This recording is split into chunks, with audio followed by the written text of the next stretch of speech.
Hello good people, balik lagi sama aku Ganjar ya kayak Pepper Clouds.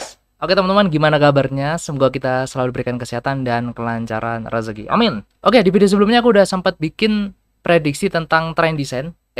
Tapi nggak tahu ya, yang naik duluan tuh yang ini atau yang trend desain. Ya pokoknya antara dua itu. Sekarang aku coba pengen kasih kalian prediksi tentang kain dan sablon apa aja yang mungkin bakalan jadi primadona brand-brand lokal di tahun ini. Let's check this out.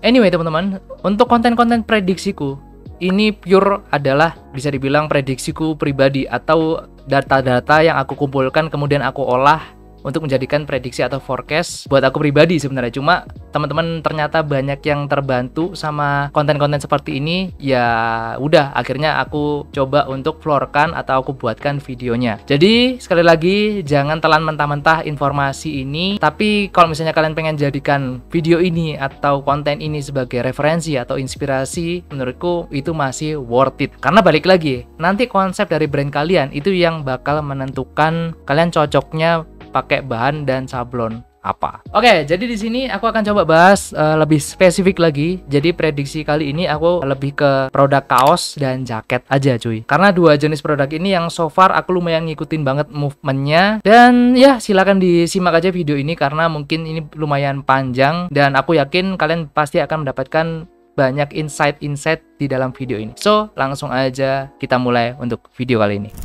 Oke, yang pertama akan kita bahas adalah t-shirt atau kaos. Basically, kaos ini paling banyak variannya cuy. Kalau misalnya kita ngomongin market Indo, sekarang yang lagi rame itu kan bahan-bahan yang bisa dibilang tebel-tebel gitu ya. Dan langsung aja, yang pertama heavy cotton. Aku ada opsi, kalau misalnya kalian cari yang hand feel-nya masih enak, tapi tetap feel-nya tuh tebel atau kokoh, itu kalian bisa dapat di Cotton Combat 20, 18, atau 16S. Dan kalau misalnya kalian suka sama tipikal kain-kain yang feel-nya itu bener-bener kaku ya, kalian itu bisa pakai ke heavy cotton Amerika. Nah ini untuk gramasi sendiri ada di 320 GSM. Itu udah ya setara sama fleece pak. Cuma kalau aku pribadi dari 3 jenis heavy cotton, kalau misalnya kita ngomongin heavy cotton-nya, itu kan ada cotton Amerika, ada cotton Australia, ada cotton Jepang. Nah, dari 3 ini aku lebih suka cotton Jepang, cuy. Karena dari segi tekstur itu juga kalau aku pernah pegang ya, aku compare itu dari tekstur dia lebih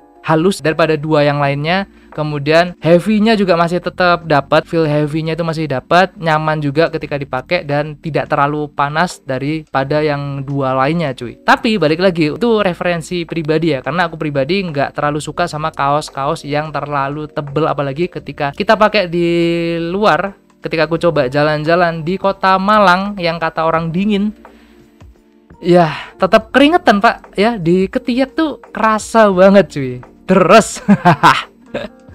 Dan dari 3 itu aku paling nyaman sih kalau misalnya cotton heavy cotton ya cotton Jepang itu sih menurutku ya. Oke, yang kedua ada cotton bambu dan cotton enzim. Nah ini bisa dibilang kebalikan atau kontras dari heavy cotton cuy. Dari segi tekstur halus parah dan dipakai itu super nyaman. Nah itu aku udah no debat, untuk urusan kenyamanan itu 2 kain ini juara cuy. Cuma mungkin minusnya ada di bagian gramasi, karena gramasinya ini ya jelas lebih tipis cuy. Untuk gramasi bambu sendiri itu paling tebal kan ada di 24S. Nah 24S nya bambu itu ada di kisaran 180 sampai 190 GSM. Dan untuk cotton enzim itu cuma ada di 30S, yang dimana gramasinya cuma 140 sampai 150 aja. Kalau buat pasar sekarang yang lagi naik itu adalah yang tebel-tebel tadi, menurutku agak kurang gitu ya untuk dari segi minat pasar. Cuma kalau misalnya orang-orang yang cari kenyamanan pasti akan beralih ke sini teman-teman. Dan aku sendiri di beberapa katalogku juga masih banyak yang menggunakan cotton bambu dan cotton enzim, karena ya memang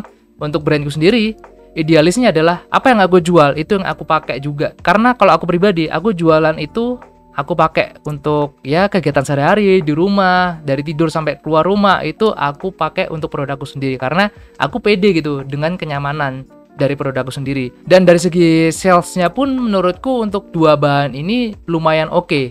Kenapa? Karena kita bisa yang pertama punya value added. Value added-nya apa, Mas? Ya, kita bisa ngasih kenyamanan dari segi kualitas kainnya, kualitas bahan kaosnya. Ini kan kita udah ketulung nih sama katun bambu atau katun enzim dengan kualitas yang mungkin bisa dibilang halus, nyerap keringat, dan nggak gampang bau. Dan itu menurutku udah jadi value added suatu produk sebelum kita ngomongin ke bagian desain. Karena kalau bagian desain kan selera gitu kan. Cuma kalau misalnya kualitas dari kainnya, kenyamanan itu kan sudah fix. Jadi kita udah punya poin yang kuat di situ. Jadi ya kita bisa jual harga lebih mahal. Kemudian yang ketiga ada namanya katun irism. Nah, beberapa bulan ini aku nggak tahu ya kenapa kalau misalnya aku ngikutin konten-konten clothingan lokal itu banyak yang bahas tentang katun ini, teman-teman. Yang dimana build-nya itu two tier atau bisa dibilang bagian luarnya itu beda sama bagian dalamnya. Nah, kalau misalnya irism itu bagian luarnya pakai katun, sedangkan dalamnya itu microfiber, teman-teman. Dan ini aku konfirmasi dari beberapa pabrik yang aku kenal, yang biasanya aku ambil kain di situ. Untuk teknologi irism ini belum ada yang benar copy 1:1, teman-teman. Untuk brand lokal kemarin pas tahun baru itu aku sempet ke mana ya, ke mall, salah satu mall, dan masuk ke Matahari itu nemu, kalau misalnya teman-teman tahu namanya Saka atau Suko, nanti aku coba cari ya.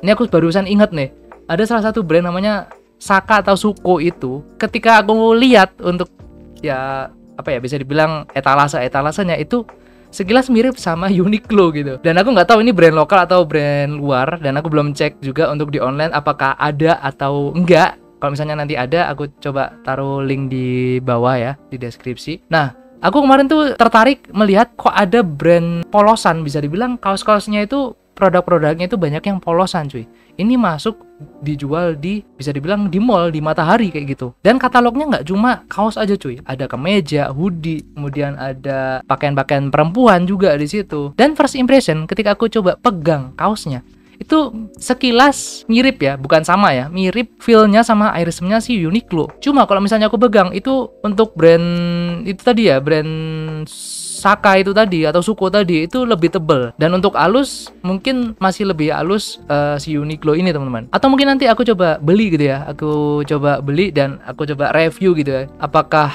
oke gitu ya, apakah bisa.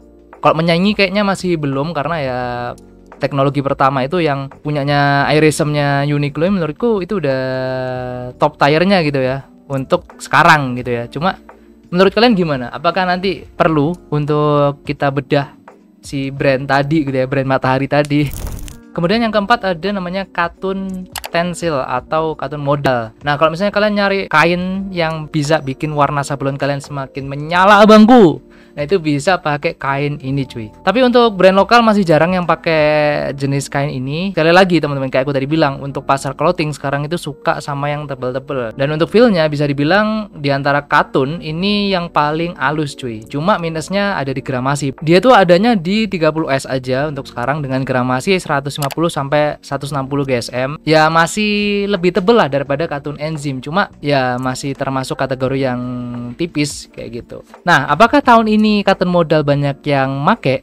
Ya menurutku kayaknya sih belum gitu ya. Kalau misalnya market masih kayak gini-gini aja, masih suka sama yang tebel-tebel. Cuma mungkin ini bisa dijadikan alternatif kalau brand kalian memang nyari bahan yang hand feel-nya itu adem, atau pengen memaksimalkan warna sablon dari desain kalian. Itu cocok banget katun modal, teman-teman. Oke, sekarang kita lanjut masuk ke bagian jaket nih. Oke, yang pertama ada hoodie dan crew neck. Nah, untuk dua jenis produk ini kalian bisa pakai katun fleece. Yang pertama ya, katun fleece. Nah, fleece ini masih jadi primadona untuk brand lokal. Kalau misalnya kalian mau buat hoodie atau crew neck, ada dua jenis fleece, teman-teman. Ada yang fleece katun, ada yang CVC. Nah, kalau aku pribadi prefer ke yang fleece katun, jelas.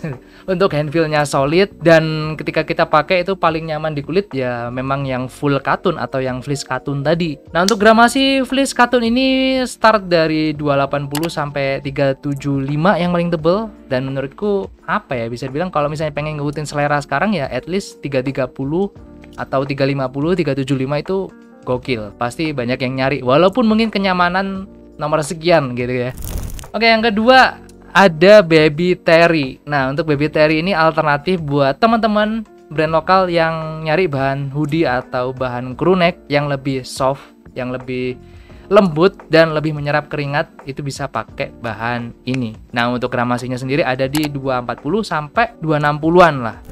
Nah, next kita bahas yang coach jacket dan bomber. Nah, kalau misalnya dua jenis produk ini, yang dimana kebanyakan untuk bahannya sendiri nggak banyak pilihan sebenarnya ya. Mungkin kalau misalnya aku rekomend sih pakai Taslan atau Micro Taslan. Itu menurutku paling oke untuk dua jenis produk ini. Dan untuk selebihnya agak kurang gitu kalau misalnya diaplikasikan di produk ini, teman-teman. Kemudian yang terakhir ada Varsity. Nah, untuk Varsity ini kalian bisa pakai full cotton fleece atau kalian bisa kombinasikan fleece dan leather. Untuk di lengannya biasanya kan kebanyakan leather gitu ya. Ini menurutku oke lah untuk Varsity-nya sendiri.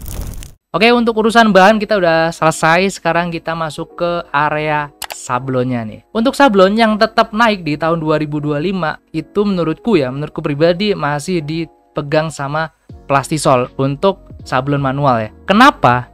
Karena kalau misalnya dilihat dari market yang suka kain kayak tadi udah kita bahas, kain yang tebel-tebel, ya jenis Plastisol ini itu yang paling cocok cuy. Tinggal nanti dilihat desainnya, bisa jadinya Plastisol raster atau Plastisol doff. Nah, kalau misalnya kain-kain yang tidak terlalu tebal, itu kalian bisa pakai Plascharge atau Discharge. Kalau misalnya kalian mau nambahin value edit ke produk kalian bisa pakai sablon yang anti mainstream atau yang bisa dibilang kalau teman-teman itu bilangnya sablon-sablon gimmick kayak sablon puff, HDC atau flocking. Nah, itu kalian bisa kombinasikan di situ. Dan kalau misalnya untuk produk-produk jaket ya sebenarnya hampir mirip gitu ya untuk jenis sablonnya sama kayak kaos. Mungkin tambahannya bisa divariasikan sama kayak bordir. Itu menurutku masih oke, terutama kalau misalnya kalian produk-produk kayak Varsity atau mungkin hoodie-hoodie yang memang pakai gramasi 350 atau 375. Ditambahin bordir sekalian kelihatan lebih kokoh gitu. Nah, menurut kalian gimana nih?